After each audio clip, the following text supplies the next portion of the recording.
Rombongan Komisi Pemberantasan Korupsi atau KPK mendatangi kantor Jenderal Andika Perkasa. Sang Panglima TNI sampai menunggu di depan pintu untuk menyambut Ketua KPK Firly Bahuri di depan ruang kerjanya. Momen tersebut diunggah di akun YouTube Andika Perkasa pada Selasa 29 November 2022.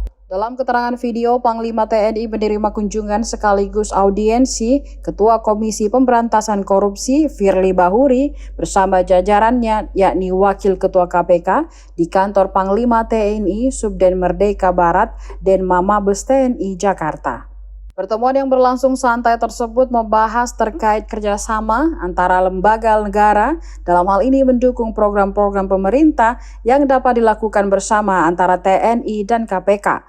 Firly juga memastikan kepada bawahannya untuk mengupgrade kembali kesepakatan kerjasama kedua belah pihak untuk beberapa waktu ke depan. Hanya saja belum diketahui kapan momen itu terjadi. Bisa diprediksi kejadiannya saat Jenderal Andika baru saja dilantik menjadi TNI 01. Pasalnya, Firly sempat menyelamati atas pelantikan Andika.